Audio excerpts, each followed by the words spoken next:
Hi guys, welcome back to another race series. This is Stage 2 Shimano Find Your Fast on Outer Scotland. Nice weekly racing coming in, but this time with a bit of a twist. I've got a DS online here, and it's Ryan. Ryan did this race earlier and is going to try and DS me through it to hopefully get a podium.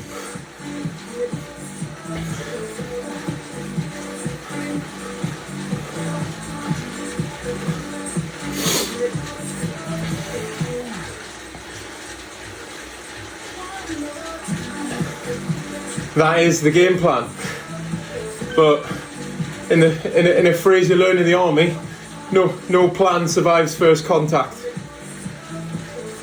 And I think that's evident because now you can't hear Ryan.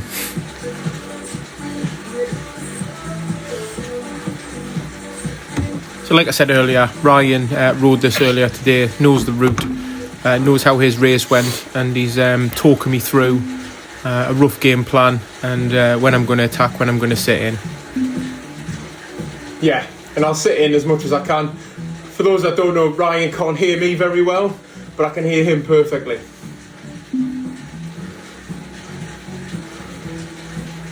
"30 seconds.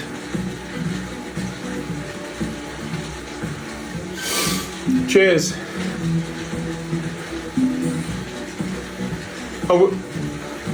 I will be shut. My connection to Ryan's really in and out, so I'm going to have to tell him with single words what power-ups I've got. Anvil, feather, that kind of thing.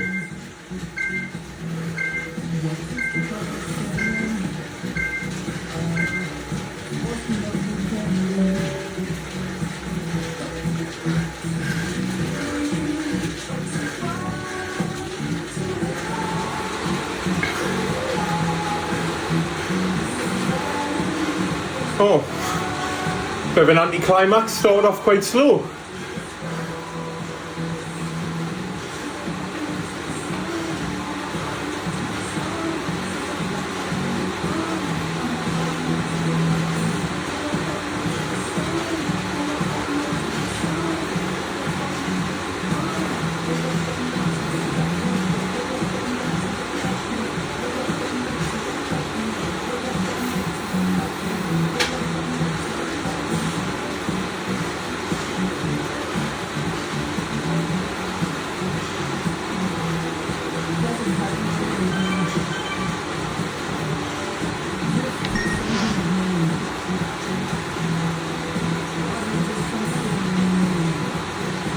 Anvil. Yeah, so it had to be.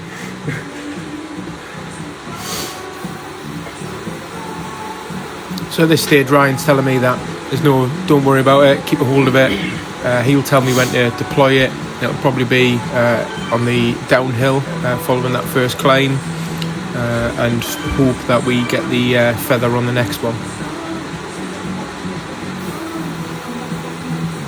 I'm going to try and drop back a little bit.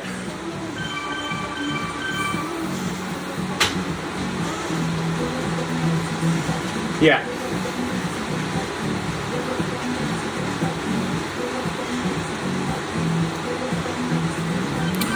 Ryan's just looking at stats that he can see that I can't, and he's telling me what my drafting numbers are, so I am moving around the pack just to try and conserve as much energy as I can, and just sit in and just turn the pedals where I need to kind of stay on the back of the pack.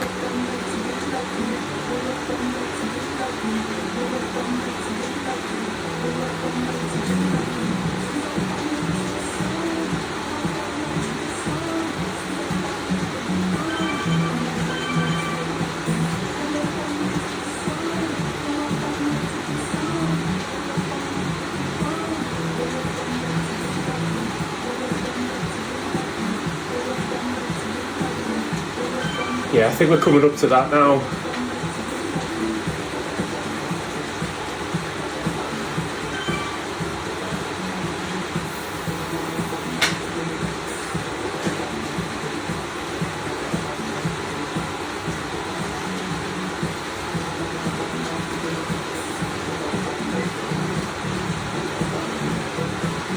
Yeah, someone's silly to be using an anvil now.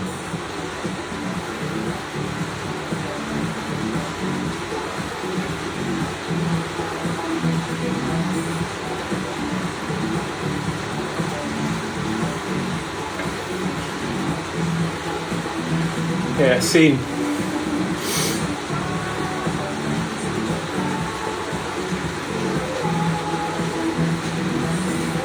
So the first incline is kind of coming up. Ryan's telling me just stay in touch, but don't push to the front or anything. It's it kind of maxes out, I think, at about 3%. So just sitting in the draft here, and he's still telling me I'm gaining draft as I'm sitting behind people. So I'm not worried about any of these attacks that have gone off the front, and that's the big thing. Normally I would push off the front and try and just close them down instantaneously.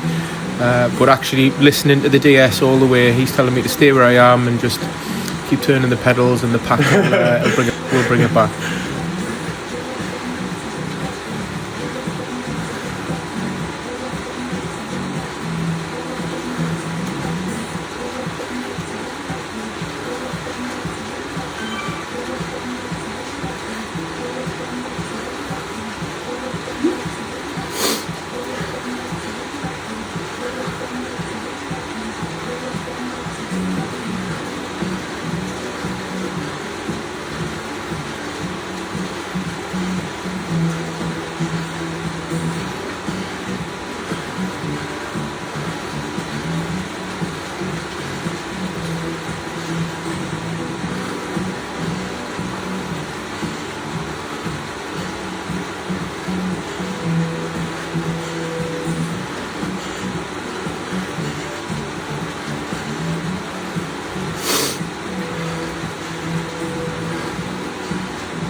So I'm listening to Ryan's advice now. He's telling me to pop the anvil just before I go under the banner, and hope of getting a feather, and then using the anvil just to kind of recover downhill, and just turn the pedals. Try, if not, come completely off the pedals. Feather. I'm not like that. I like to keep pedaling. But I did listen to the advice. I got it in my head. I'm going to do exactly as the DS tells me on this race, regardless of how I feel or what goes on around me. I am trusting Ryan in this, and so far he is doing extremely well as a DS to get me through this, and I don't feel like I'm burning any unnecessary matches at all.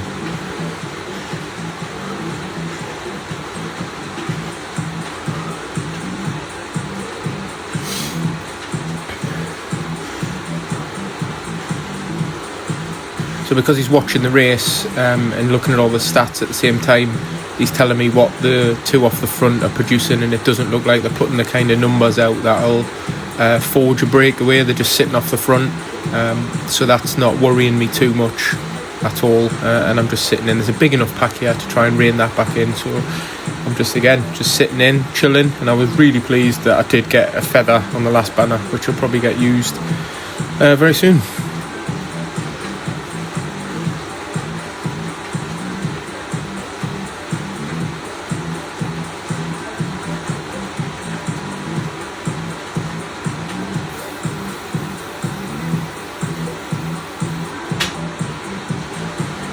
Yes. So right now I'm being told to kind of power down this climb a little bit, and then deploy the feather on the last flag. So I'm powering down, just putting a few watts out, but nothing. I'm not going hell for leather just yet.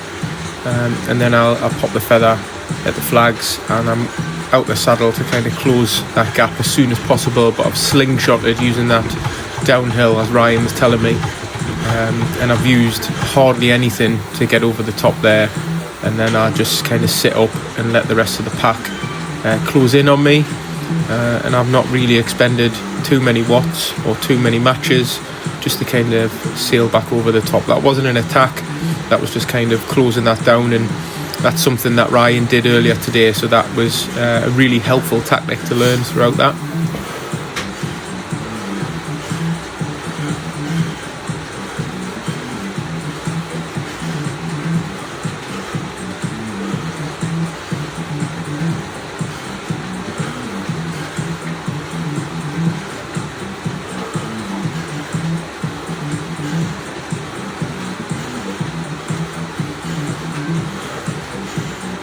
So it's just all about recovery now, just getting the heart rate down, using this slight downhill now, just to kind of reform back in the pack and let the heart rate lower.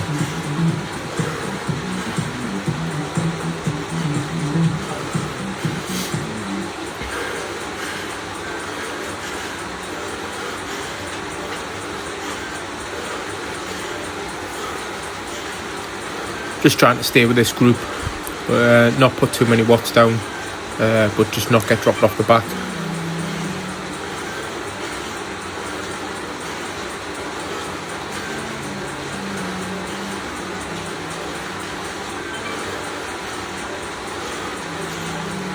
So I'm being consistently told off at this point because Ryan can see the average watts of everyone, and he's saying I'm consistently in the top 3 of people putting out the highest average watts. So I am listening, although at times it always seems to happen when I'm climbing.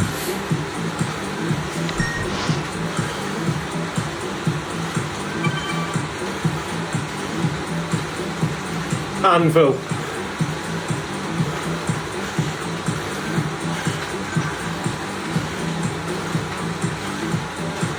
So on the advice, Ryan, he says just pop the anvil now and just use it to sail to the bottom of this climb in full recovery mode. I think at some point I do come off the pedals, but I do try and keep it as low as possible, which is still difficult for me, and I like to keep turning the pedals. Sometimes I come off it, but most times I'll keep spinning in and around kind of 200.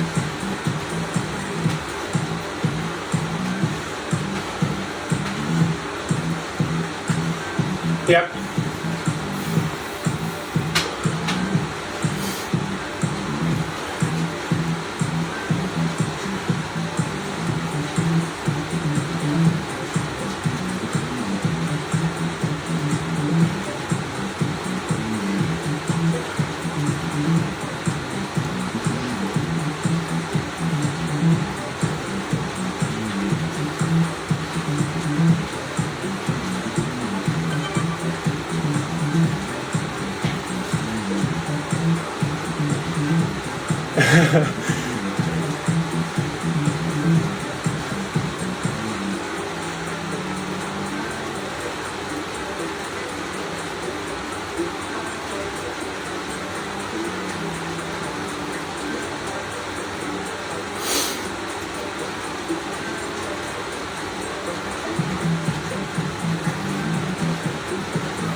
Yeah, I'll try.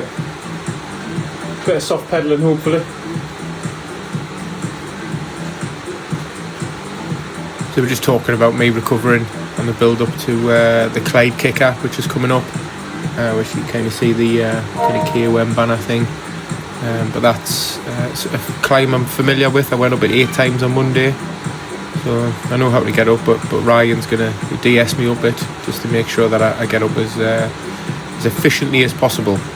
Something I'm not used to doing. I'm used to just smashing up it and then dying over the top. But I'm gonna listen to all the advice I'm getting.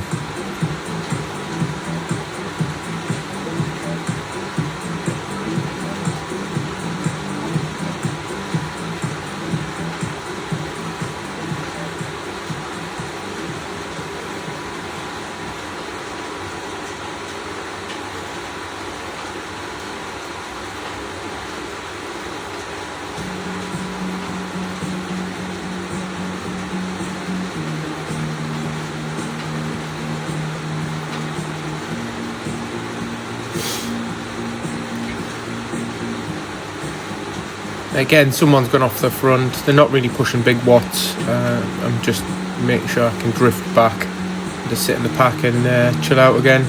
And then in that breath, he's been caught already. So not a dangerous attack at all. Yeah.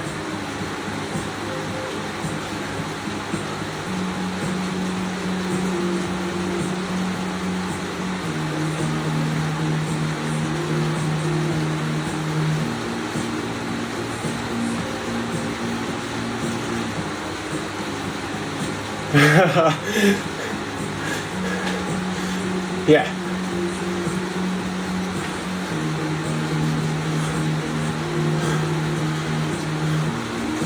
I've got 2 tree trunk legs, that'll get me up.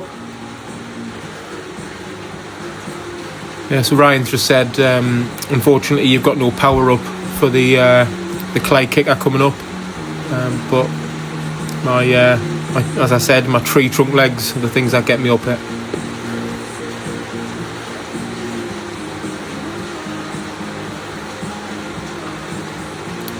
So there's a couple, 3 I think, pushed off the front here. So Ryan tells me get on the back of the pink Tron bike guy. Just kind of sit on his wheel, and he's going to tell me when to close that gap. From memory, I think he says once I get over this bit, and then as soon as I get onto the flat, he tells me to go. And because I don't have a feather, I've just got to use raw watts. And I think the guy sat up and then stood up, and then I push the watts out, and I get up there relatively quickly. To them, I don't think they were pushing any orange numbers to get up there, but I think that hurt the pack behind a little bit, and I think at this stage we lost 2 off the back, I think Ryan said, and I was hoping for something better, but Anvil.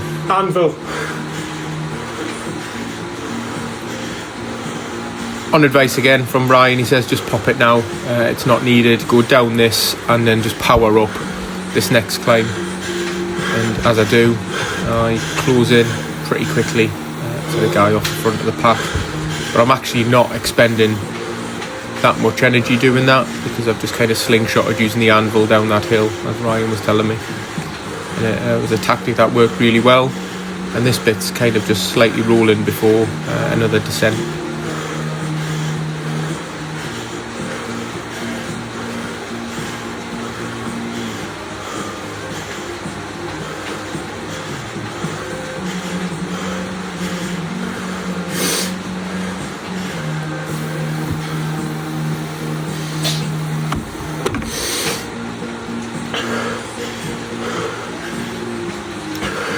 So we're now discussing the run-in, and Ryan tells me to keep an eye on this church. When we go round the corner and we hit the bottom of the climb on the next lap, that's where he wants me to attack. He wants me to attack here and then just give it balls out all the way to the finish. And I'm hoping and praying that works.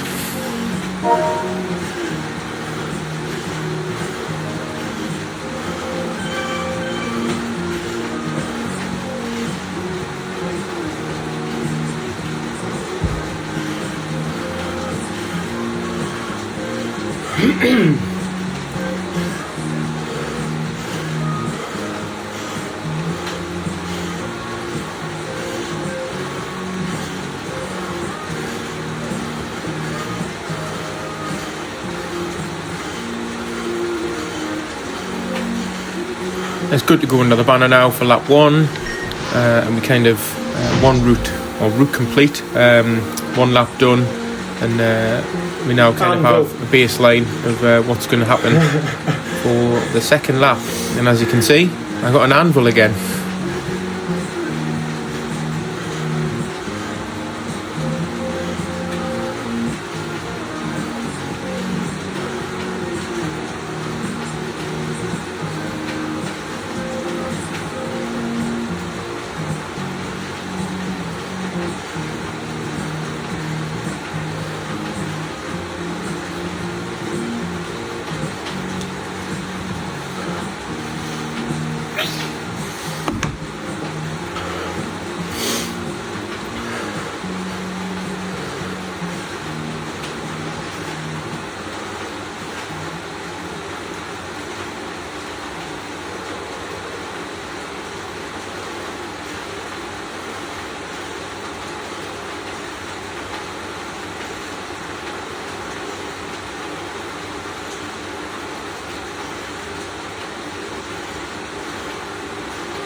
Yeah.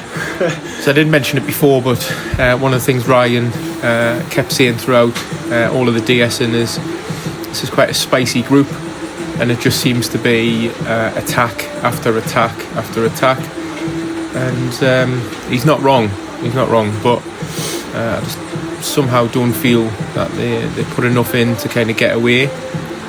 They get away for, I think the maximum I think we had at one point was 3 seconds on this first and second part of the lap, but it's a big enough pack to kind of pull that back in, so no panic as yet. Previously, without Ryan DSing me on this, I would have chased every single move down off the front, and then I would have expended matches.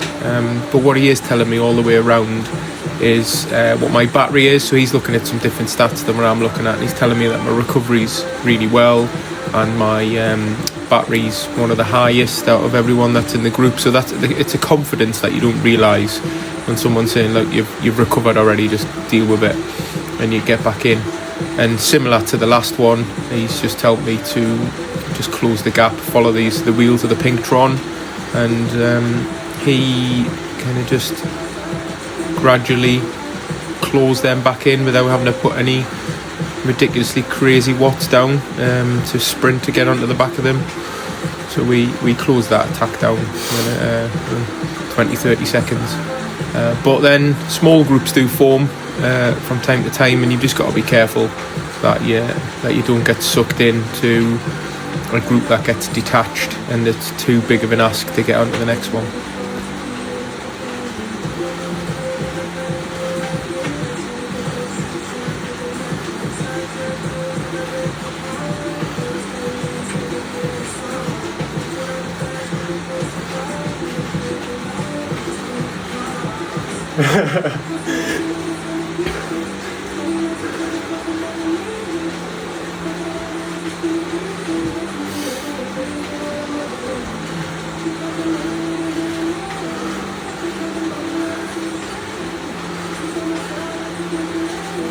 As with the last lap, Ryan says hit the anvil just as I go through and see what I get next. Fingers crossed.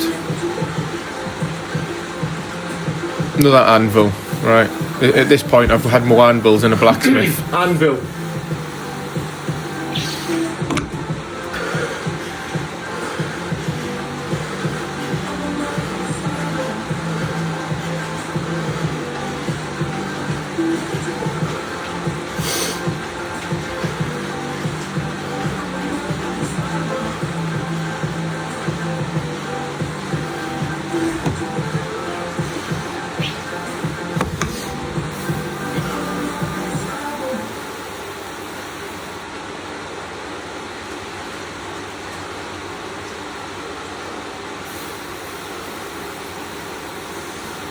Little plug now for my Army cycling water bottle, which I got recently on when completing a cyclocross race.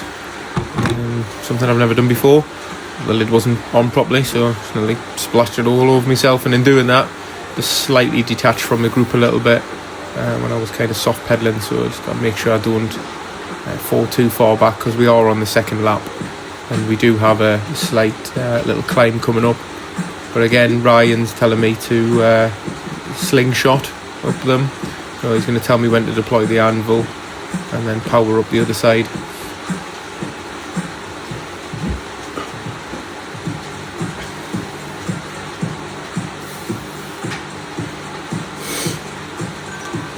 Anvil deployed at minus 4%, putting a few more watts down, and then as soon as we, as per the last one, when we get to the flags, the last flag, just power up the climb, get to the top, and for some reason I'm off the front, probably not where I want to be, but listening to the advice, just power up the climb and then just ease off once I'm at the top, and everyone else will just close back in.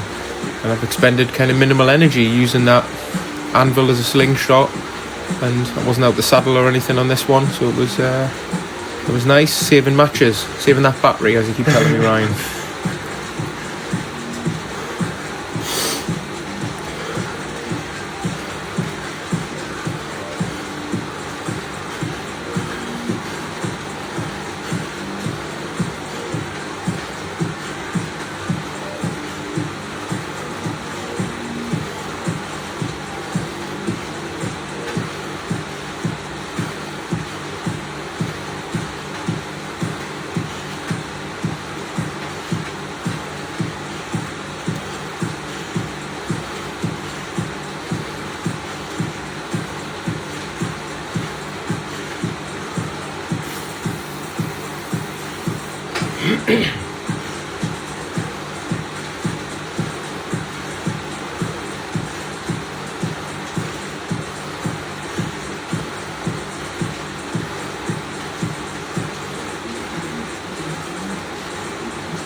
Yeah.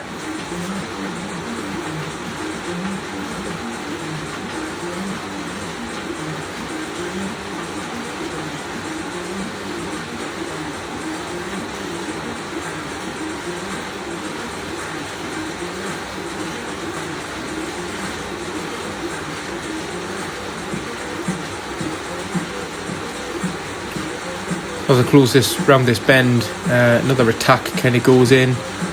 This one, you need to start kind of keeping an eye on these ones now, because we are getting close to the finish. So if someone does go off the front, then you need to make sure that it is kind of covered off, and I can't be too far back just in case I miss the jump. And this time I got another anvil.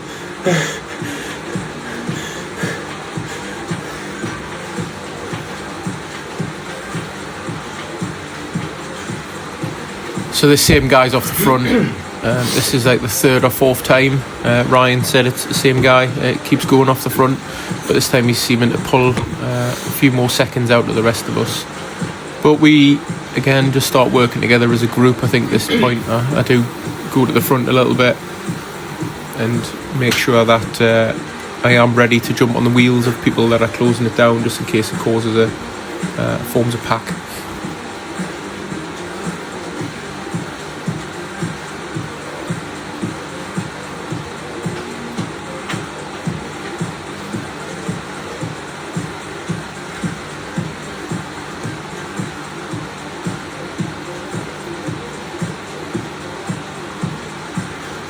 Yeah, it does seem. It seems that, but it also seems quite calm at the same time.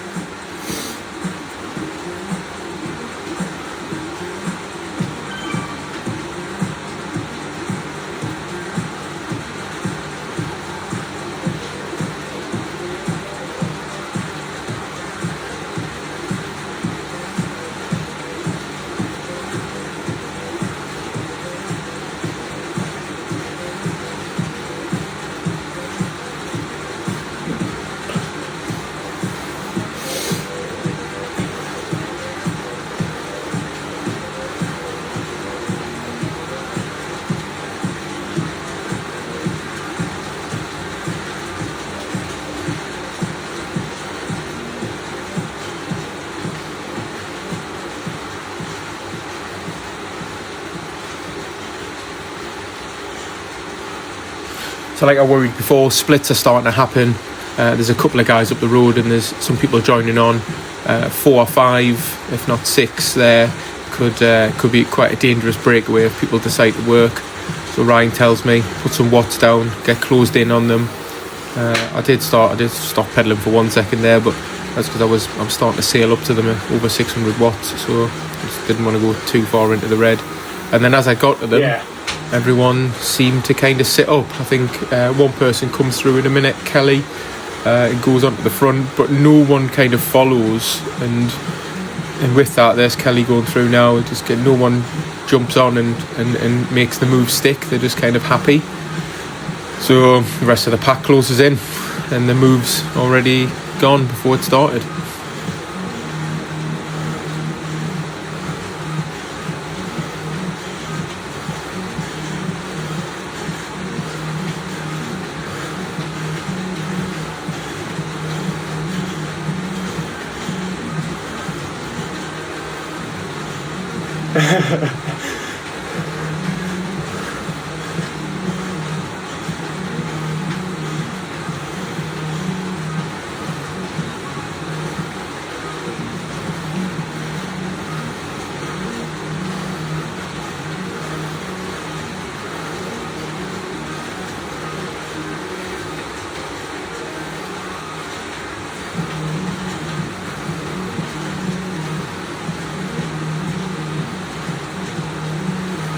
So where I'm sat now is definitely somewhere uncomfortable for me. I like to be a bit more shielded from the wind, but Ryan's telling me numbers now that I've never seen before, that I am getting the most amount of draft than anyone else there.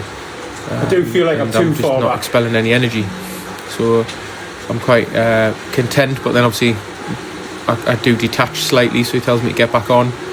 And that's the worry about using that draft that far back. That's the thing that does worry me a little bit, is if the pace goes up and I'm resting on my laurels a little bit back there, then I've got to be careful. Now we're approaching the Clyde kicker and we're expecting it to Banshees. go crazy.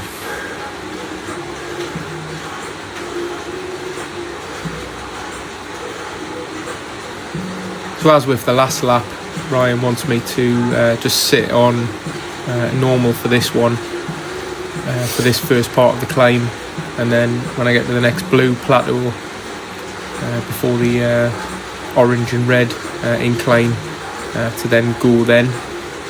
Most people, as you can see, are deploying feathers. Well, I haven't got one, so I'll have to use again raw power once I get to the bottom of the climb and he tells me to go. So I do just power up there as much as I can, and I think he said at some point I hit close to 1,000 watts, but I think I was 900 and something going up there, so that's still quite a lot of watts, but I didn't quite see it hit 1,000. And then as I get through there, I have the anvil.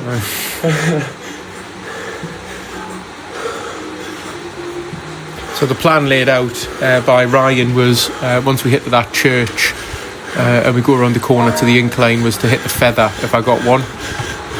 So now that plan's out the window because I've got an anvil. So I think it just gets used on the run-in beforehand. It didn't really have any effect on that last bit. I think I use it on the next decline, and I'm still going to power up on that last climb, but I'm not necessarily going to have the same benefit. So I'm not going to have a feather to assist me as some of those might.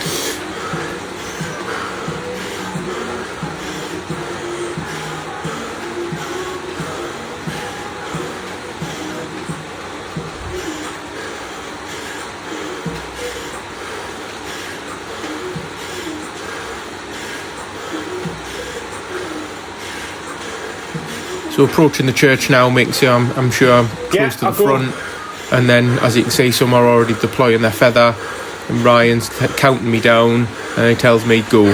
So I'm off, and this is it. So I've got to give everything I've got, and I start sailing through the pack, and I go off the front, and I'm just trying to maintain it. And I get off the front,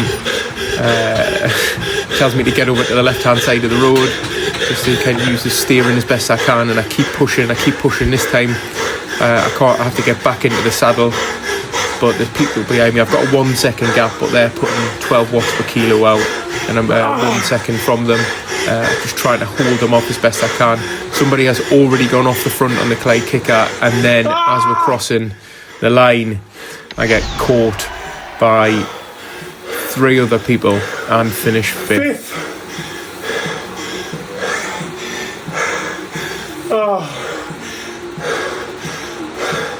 I just didn't have that out of the saddle sprint at the end.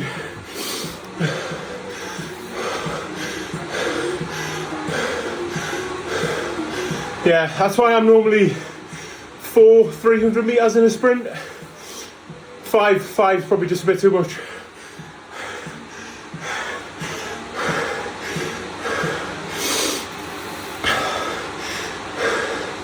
Yeah.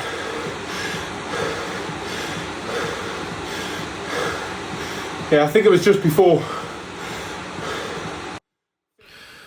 So actually I ended up 5th on there, but 4th on Zwift Power. So someone in the top 4 didn't have a power meter or didn't have a heart rate monitor, and they were disqualified. So top 4, reasonably happy with that. What I can say is Ryan's advice and help really assisted me on that, and I did feel like I had more to give all the way through the race, more than I've ever had for a while. So thanks very much for that, Ryan. It is much appreciated. Just audio problems. If you like that, like and subscribe, and be back again.